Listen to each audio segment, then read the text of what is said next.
NTS.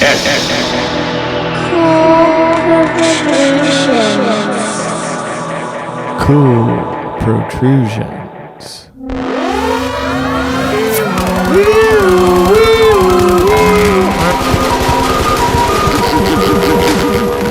We've had a security breach.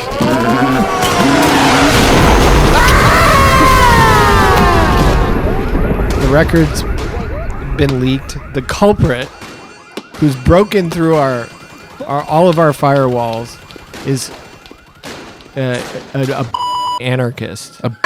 Anarchist? He's a anarchist. Oh my God. Months, if not years, of labor. I do want to run this leak through our leakometer, Nathan. Is that okay? Yeah. Let me pull up the analyzer here.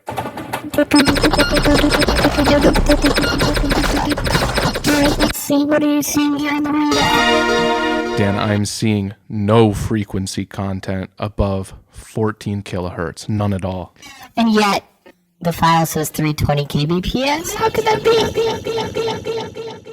Whoever he is not only a thief, but he's also a liar. This is being recorded a week in advance. On the High Holy Days. On the High Holy Days, by the way. Happy New Year. Happy Rosh Hashanah to everyone out there that observes. Point being, a week from now, you'll have about 7 days to wait for the release of the record. You know, do what you want. I don't really care. But it should be stated officially that I do not support this weird transcode. At least leak the FLAC or something. Mm-hmm. And I love you guys out in Soulseek land. I'm a Soulseek member myself. And, do your thing. But don't listen to this shit. It doesn't sound good. If you can wait. It's worth it. It's worth it. Okay, now we're talking about post-rock. Post-rock? All right, it's a mouthful. It's a mouthful. What the fuck is post-rock? Well, I'm so utterly distracted by this leak that I've asked a very dear friend, Professor Chrisoph Cox, my old professor, a great writer, a great thinker of art, philosophy, music, to give us a little post-rock primer. I will preface this by saying the funny thing about revisiting post-rock as part of the album making process is that I realized that I don't like post-rock. I don't like post-rock. It's a lot of it. If we want to generalize about post-rock as a genre, I don't ride for post-rock. But what I like is the sentiment, which is that it's a kind of a reaction to cock rock supremacy. It's the excesses of rock and roll.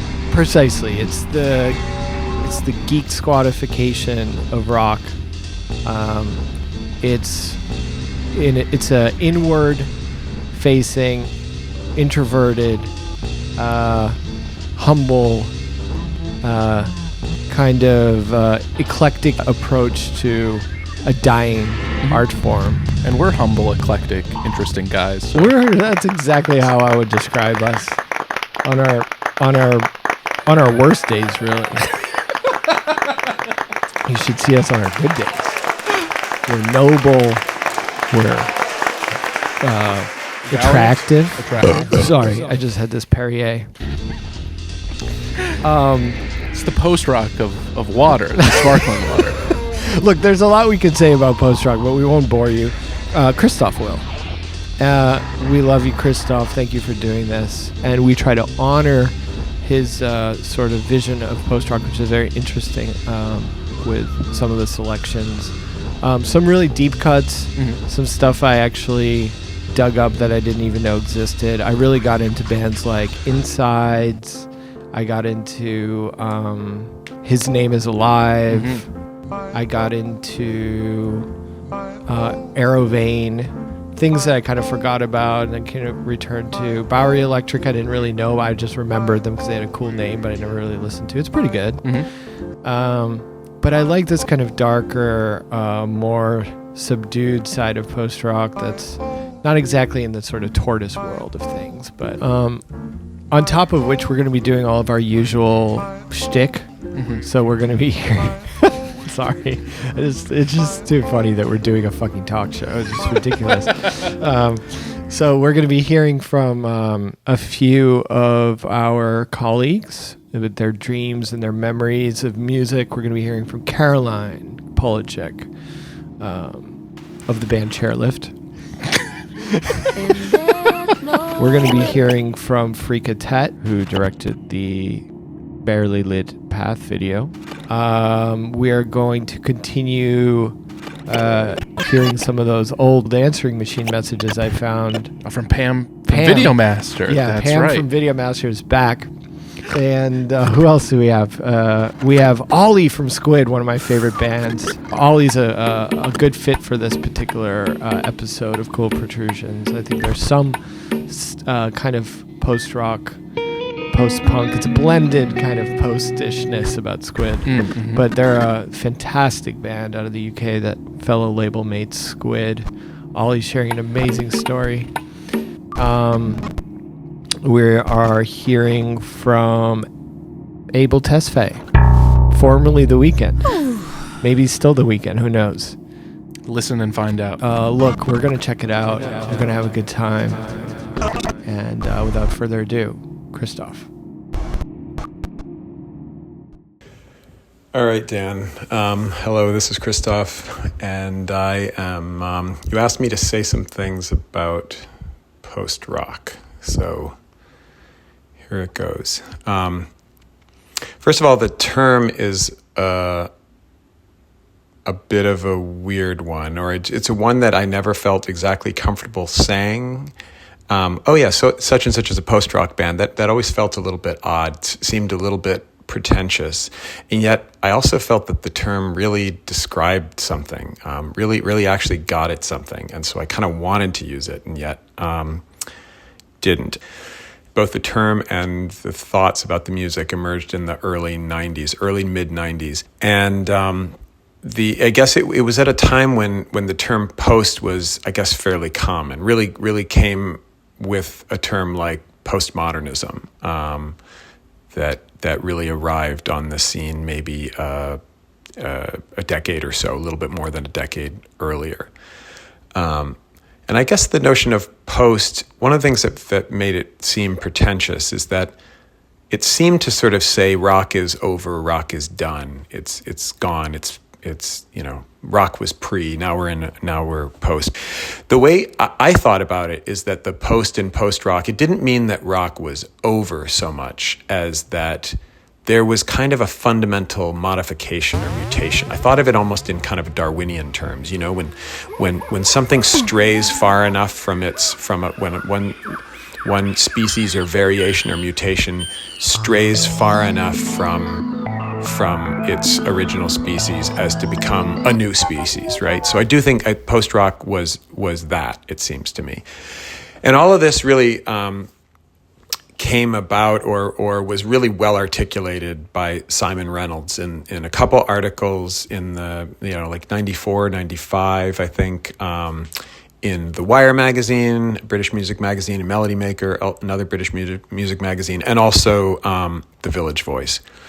And I have to say that Reynolds was particularly and unusually adept at looking at cultural phenomena and grouping them into a kind of scene, or really kind of articulating or circumscribing a scene and giving them a name.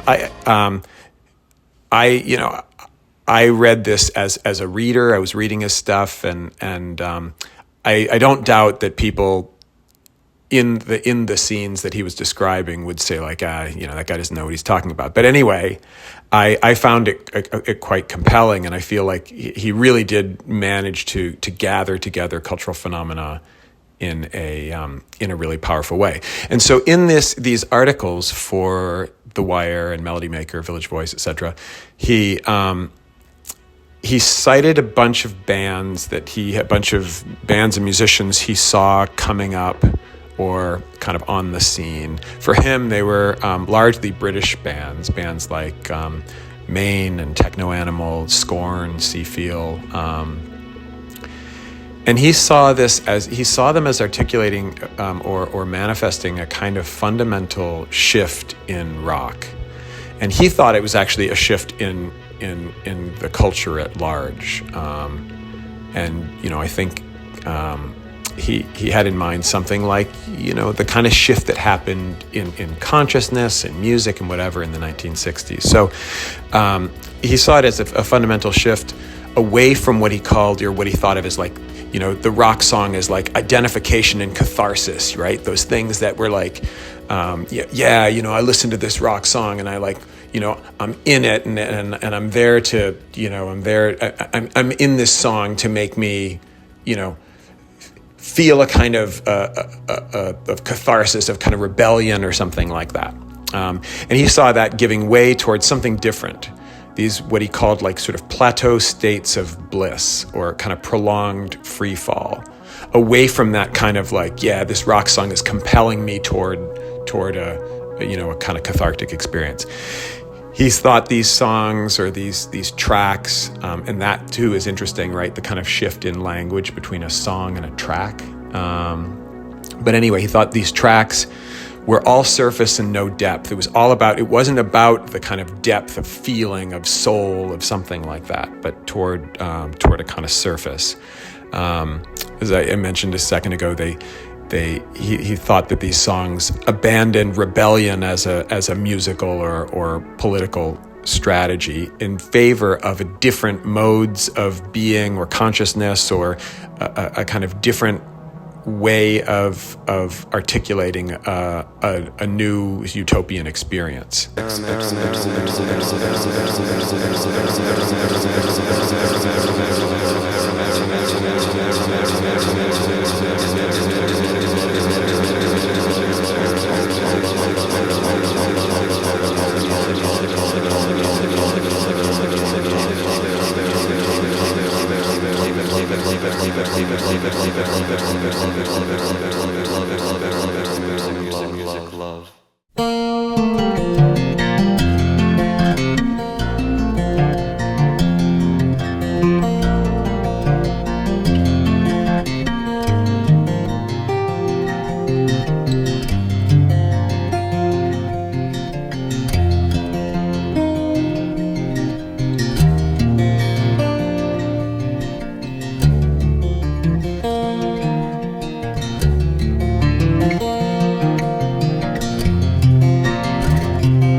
the wind spins the leaves. Can't go wrong without you. Chime, chime, 3 times. Devil breaks both your hands, takes your stuff and runs away. Devil breaks both your hands, takes your stuff and runs.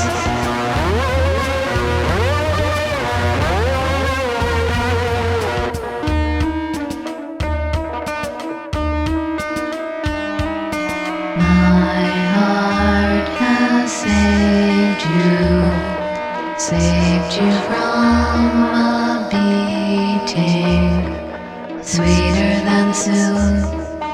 May we meet in that room, sweeter than soon.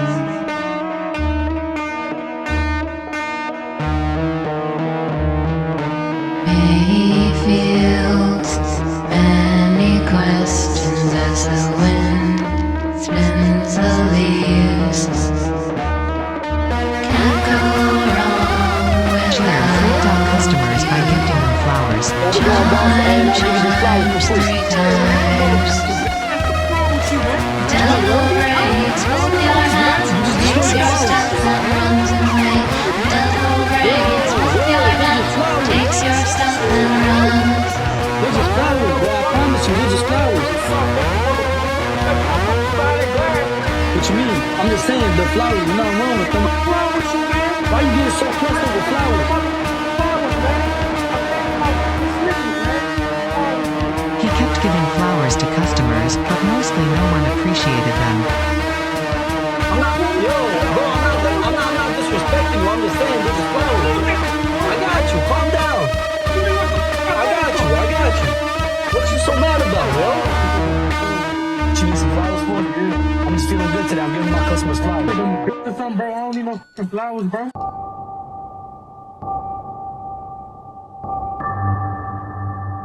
Hey OPN, it's Eddie. I was just wondering, where do you see electronic music in 10 years? Like, music listening in general in 10 years? I wish I could answer it as well as, like, for instance, have you ever seen that interview with The Doors and Jim Morrison answers that question? No, is this when Jim was great and big and fat, or earlier than that? I think he was kind of... No, I don't think he was portly yet. I think he was kind of just like swagged out. Oh, okay. Wearing sunglasses. Handsome Jim? Yeah, he's so cool. But Jim's basically just like, the future of music is like machines and these tape machines that are basically just like doing cool stuff and like synthesizing and all that stuff. There was a lot more to predict in the mid part of the century. I think Bowie has a good prediction too.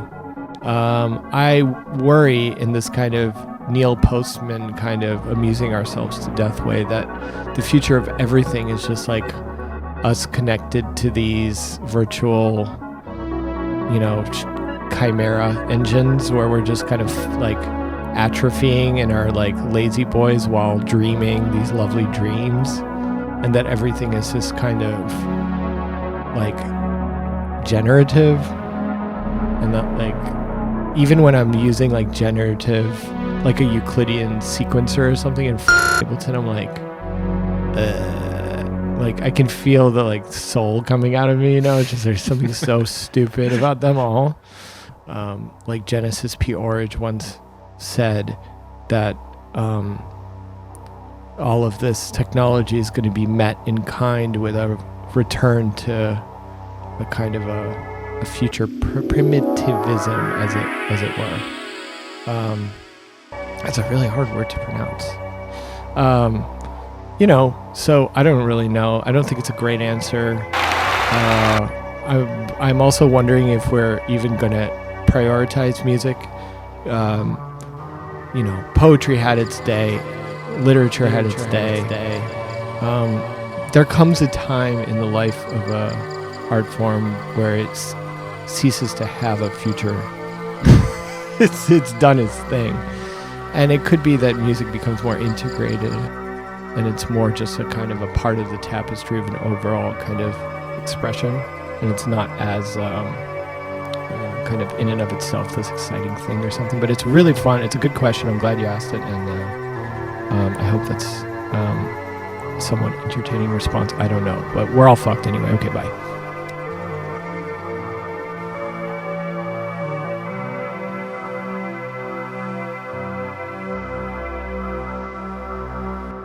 Hi, this is Mimi, and I'm calling to ask what your favorite Shags song is. Bye. So, I know the Shags. I think Frank Zappa may have exec produced that record. That's some weird fact I remember. I've never really listened to it that much, but I have an idea of... I have a memory of the Shags. And so what you're hearing right now is an approximation of how I remember the Shags. That's my answer. Thanks, Mimi.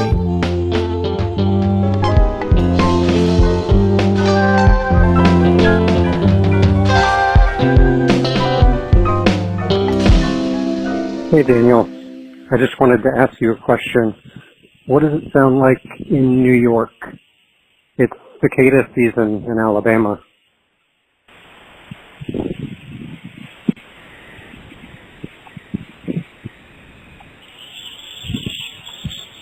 So, it's a nice message. I like it. Is this the cicadas right now we're hearing? Yeah.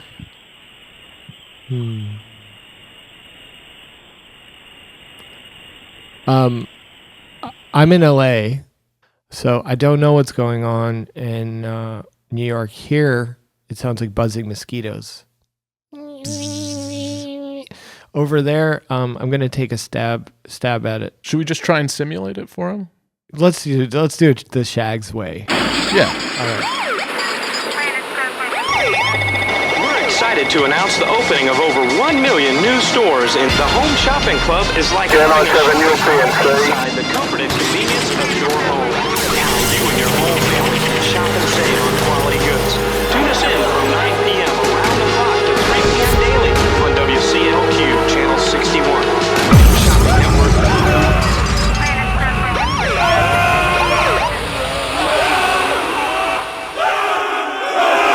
My name is Kilroy. I'm calling because there was one time where I was sitting on the steps of a temple in Thailand in my neighborhood in Punawiti, and it was a little bit before sunset, and it was right after seeing this big statue of a Buddha with piercing whites of the eyes. It was all black and it was intimidating. And it was a bit scary, but it was also kind of comforting to be able to sit in front of that and kind of just feel like that presence about me. But sitting on the steps before the sunset, when the sun is, pitch red, due to all the pollution, it was kind of striking. Thank you so much, Sunset Corporation.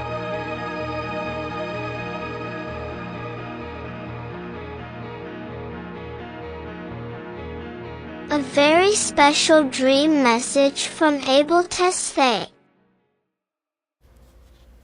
I had a dream last night that I couldn't get into my phone because I forgot my passcode. And then when I woke up this morning, I couldn't get into my phone because I forgot my passcode. So now I have a new passcode.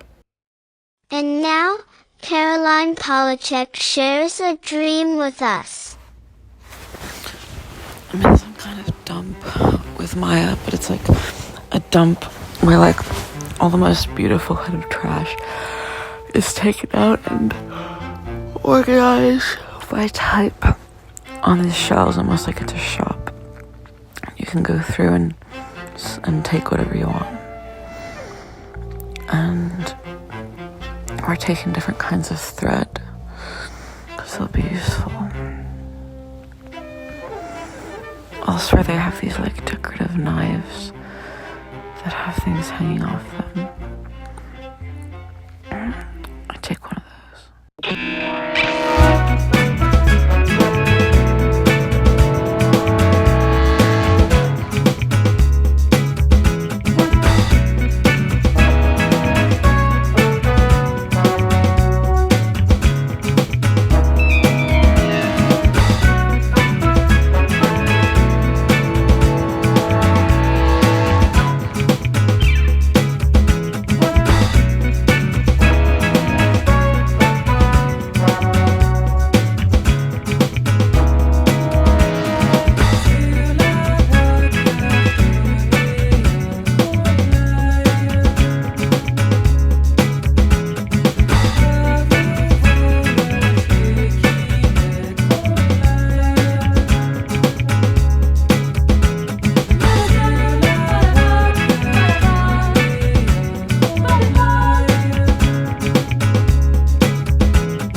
Danny, Danny.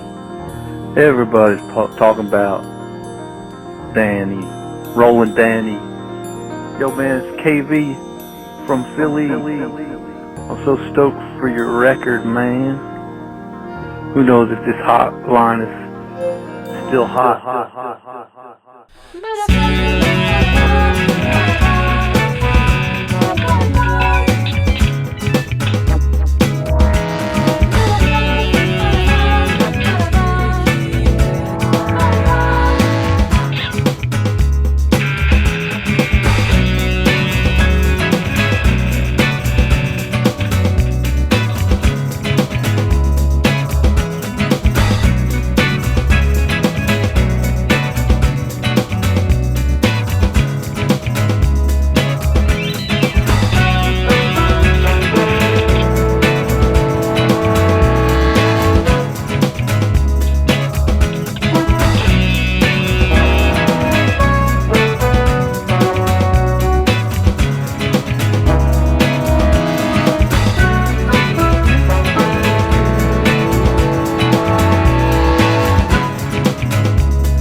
I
My name is Freeka, and one of the questions was, what is your earliest memory of music? And do you think he impacted you on music in any way?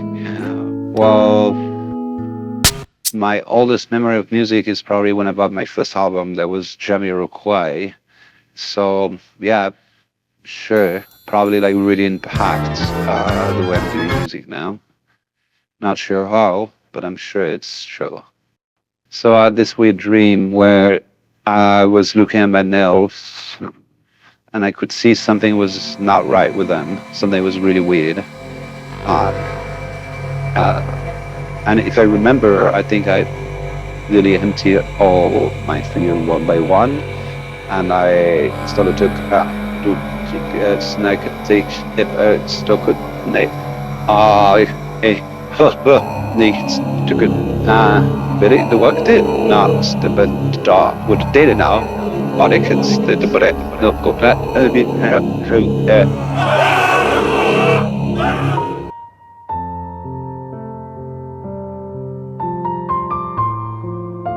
I think my first kind of fully formed music memory was watching Moby play a gig at the Eden Project in Cornwall. It's an amazing site. It's like kind of like two massive domes, and they've got kind of like a botanical garden in there, and it looks really like futuristic. It kind of looks like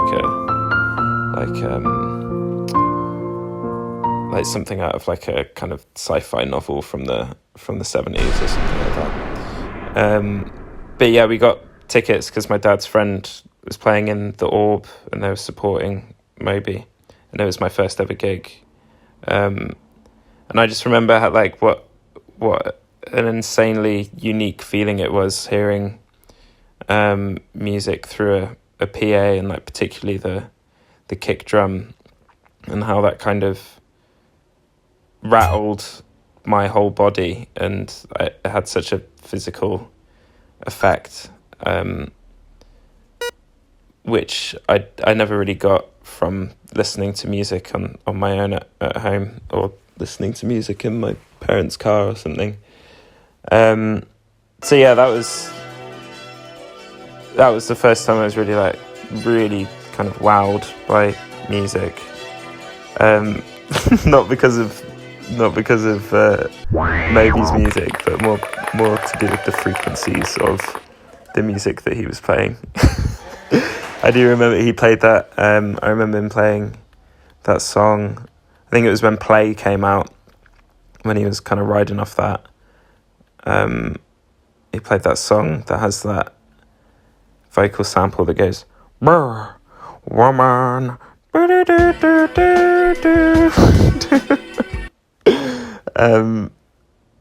Yeah, and I think he played a cover of Creep, which seems quite ironic nowadays. You've got 7 seconds and you have to capture the character of the station. Mm-hmm. Is the name of the station an inspiration? Yeah. So let's say that the station is my name. It's called James May Station. James May? May is like a Japanese word, isn't it? James May. And it's outside Tokyo. The James May outside Tokyo, just yeah. like a That's quite James nice. May. James May. James yes. May. Is this keyboard going?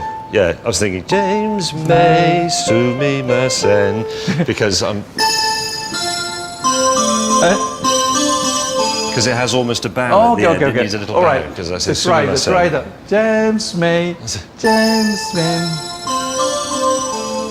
Or it could even be. No. それは too blues.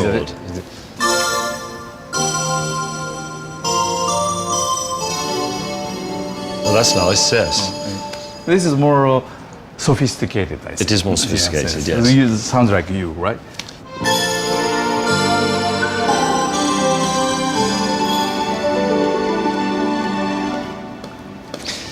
Okay, we did it.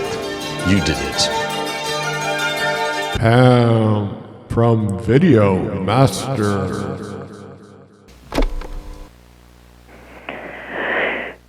Good morning. It's Pam from Video Master calling on behalf of our returns department. According to my records, you have one overdue copy of The President's Daughter.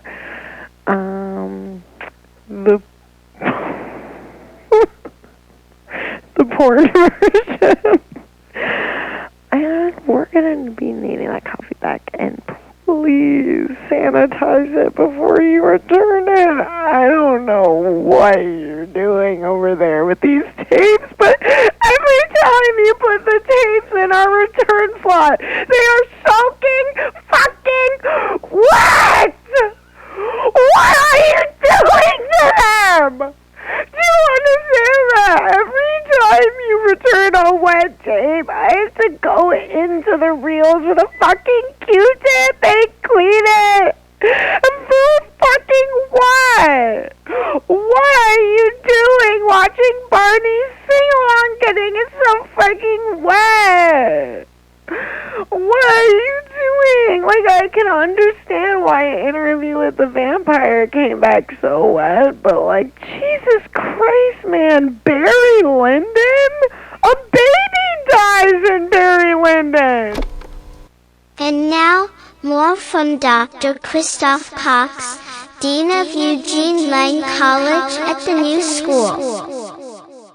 I remember, I was living in Chicago at the time, and to me, the bands that really exemplified post-rock were Tortoise and Gastro del Sol, two bands that I thought were really, hugely interesting.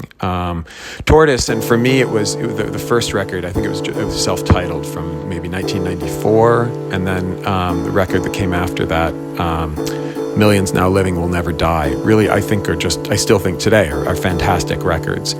So these records channeled krautrock and dub and minimalism, and occasionally used hip hop beats. No singer. There was never a vocalist or a singer in the song. The musicians constantly switched between instruments. So it was never any particular identification with an instrument. The tracks were sometimes of very long durations. The first track on Millions Now Living Will Never Die was, 15-16 minutes or something like that. And there are precedents of that from prog rock, of course, where maybe some of, there's sort of for sure prog elements in post rock. But and then Gastro del Sol, it was largely the duo of Jim O'Rourke and David Grubbs, and they, Gastro del Sol included folks that went on to form Tortoise, so there was a whole connection there too. But in Gastro del Sol, also another like in 1994, there was a record called Mirror Repair. And 2 years later, a record called Upgrade and Afterlife, which again, to me, were just extraordinary records. That band really, or the duo really sort of deconstructed the song. So they'd have, a short song-like intro, and then it would quickly dissolve into a long duration minimalist finger-picking session, something like John Fahey meets Steve Reich, or a noisy electronic interruption. And these bands for me really did reveal that there was something, like there was a different way, there was a mutation in the rock gene, and a new species was built that really did channel all sorts of elements of techno and house and to some degree hip hop, maybe less hip hop. Certainly dub reggae was a key part of that. There were super dubby sections of Tortoise tracks, long kind of minimalist marimba or vibes. Anyway, there was all sorts of extensions, really, again, for sure, into black musical traditions. And instead of just borrowing, it was as though instead of borrowing as maybe classic rock did, borrowing blues or stealing blues or stealing from black music and not kind of disavowing that theft. These post-rock bands really paid homage to, and really, I think we're very try to be connected to those historical traditions. So yeah, it's interesting. I mean, I think post-rock, a little bit like postmodernism, is a term that we don't really use anymore. I don't know that we really talk about bands being post-rock anymore. Maybe some critics do, I don't. But I do think that we could probably see the post-rock gene or mutation in some of the rock music that we see and hear today. Rock certainly doesn't have maybe what it used to have, which is that allergy toward, sort of beat-based musics, hip-hop, techno, house, even disco. But I don't know. Again, the term seems old in the way that postmodernism seems old. Rock seems today as strong as ever, but again, the term post-rock isn't necessarily doesn't necessarily signal an end to rock. It signaled kind of another way for music to be. And again, I think artists have followed that way. And interestingly, what really has replaced rock, or taken over the mantle from rock, is hip hop. Back when I was a kid in the 70s, rock was what, white boys listened to. Now, and it was the cultural dominant. I think today the cultural dominant among,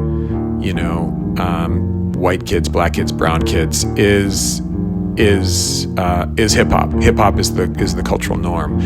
So, I don't know if post-rock certainly didn't manage the chronological. If anything is post-rock, I guess I want to say these days, it's hip-hop. But that's another story, and I will leave it at that for now.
Come try it out, Last night, 3:30 in the morning, dead on my front porch, consider it to take me with the mail. That's what you waiting for.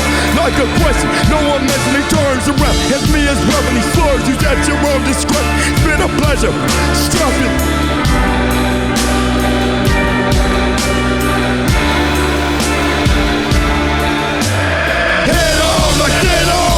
Just in your way, not in my way. I got my way, I was in my way. Crept out my way, kept out my way. I'm a one like that, you're on your way.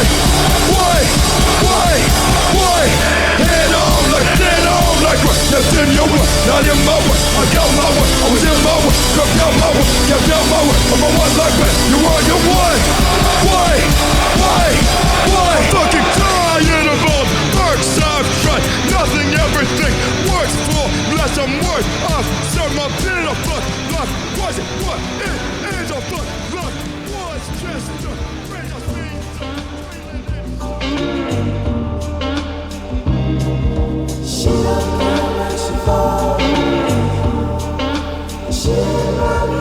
I All right, cool protrusions. Cool protrusions. You just heard Death Grips on GP. We played a whole bunch of other stuff. You heard Stereolab, Sensations Fix, Gacho del Sol, Nobukazu Takamura remix of Tortoise. His Name is Alive, Insides. Right now, you're hearing Yves Tumor playing us out. Thanks to all of our guests and callers. Thanks to Nathan, my trusty second mic, who's been such a good sport. You know, you did this against your will. I'm really proud of you for being such a good captive. See you next week when we listen to the album with special guests John Wilson. And maybe, if she's available, because she's so in demand, Kate Berland. Yay!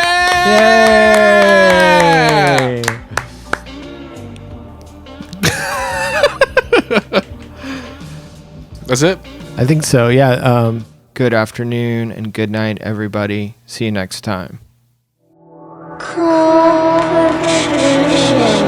NTS